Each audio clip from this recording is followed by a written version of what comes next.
respected principal sir, respected headmistress ma'am, honorable teachers, dear senior students, and all my classmates present here. Today, I, Monisha Nas, stand stand before you to perform on the occasion of the Tithi of Damodar Days.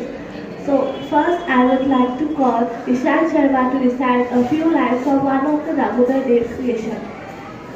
নমস্কাৰ, মই ঈশান শৰ্মা সপ্তম শ্ৰেণীৰ পৰা আজি মহাপুৰুষ দামোদৰ দেৱৰ তিথি উপলক্ষে তেখেতে ৰচনা কৰা সেই কবিতাৰ কেইশাৰীমান আবৃত্তি কৰিব ওলাইছোঁ।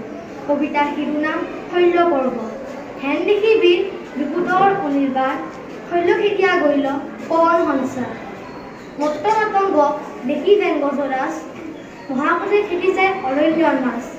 সেইমতে ভীমে বঁটা ধৰি খেদি গৈলা, দেখি ৰখৰিষে মহাসিংহনাথ বৈলা। নানা বাদ্য খণ্ড অসংখ্যা ভেৰীনাথ, ঐলন্ত বীৰগণে সংসৰ সম্ভাৰ।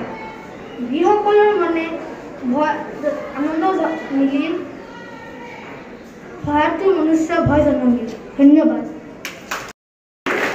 Thank you, Ishan Sharma. Now I would like to call Kaushik Bhai Talukdar to come forward and give a speech. নমস্কাৰ, মোৰ নাম শ্ৰী কৌশিক মণি তালুকদাৰ। মই সপ্তম শ্ৰেণীৰ ছাত্ৰ। আজি মই মহাপুৰুষ দামোদৰ দেৱৰ তিথি উপলক্ষে দুই শাৰী ক'বলৈ ওলাইছোঁ। 1488 খ্ৰীষ্টাব্দত ফাগুন মাহৰ শুক্ল অহাদুকি বৰদোৱা ওচৰৰ নলচা গাঁৱত দামোদৰ দেৱৰ জন্ম হয়। তেওঁৰ পিতৃৰ নাম আছিল সদানন্দ আৰু মাতৃৰ নাম আছিল সুশীলা। নৱদ্বীপৰ বেদেজ্ঞ পণ্ডিত কলাপ চন্দ্ৰৰ অধীনত দামোদৰ দেৱে বেদাদি শাস্ত্ৰ অধ্যয়ন কৰিছিল। তীক্ষ্ণ বুদ্ধি দামোদৰ দেৱে খুব কম সময়ত সকলো শাস্ত্ৰ আয়ত্ত কৰি পূৰ্বপুৰুষৰ জন্মস্থান বৰ্তমানৰ হাজোৰ ওচৰৰ ৰত্নেশ্বৰ গাঁৱলৈ উভতি আহে। মহাপুৰুষ দামোদৰ দেৱে বৈদিক ভগৱতী বৈষ্ণৱ ধৰ্ম প্ৰচাৰ কৰি অসমৰ বিভিন্ন ঠাইত নামঘৰ সজায়। গুৰুজনাই 1527 খ্ৰীষ্টাব্দত পাটবাউসীত প্ৰথমখন সত্ৰ স্থাপন কৰে।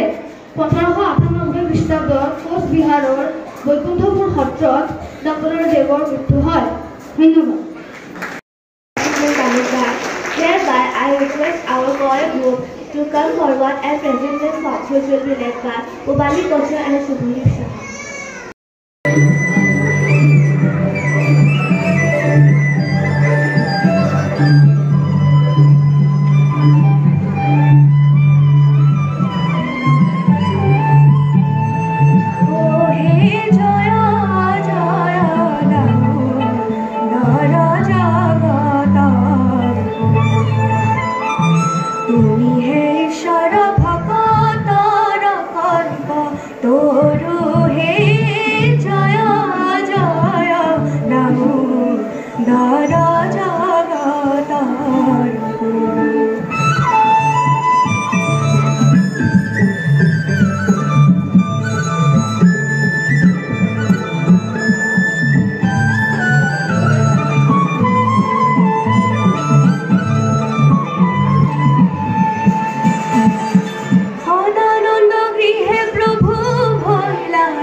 Now I would request our honorable class teacher to come forward and speak a few lines.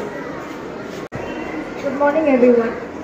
Respected Principal Sir, Headmistress Ma'am, my dearest colleagues, my dear students present here. With this, I would like to take the opportunity to thank each and every student who has taken an active part in today's celebration. You have successfully made it a success, and yes, we had a little bit laugh also about the mishap. So anyway, keeping apart everything, I thank the class 9 students as well for actively taking part within such a short period of time. And my dear class 7 students, you have created your artwork through this amazing presentation today. And I hope that with this opportunity that we got today, we will continue with such celebration in the coming times as well. With this, as class teacher of class 7, I hereby thank everyone once again, and I take my leave. Thank you.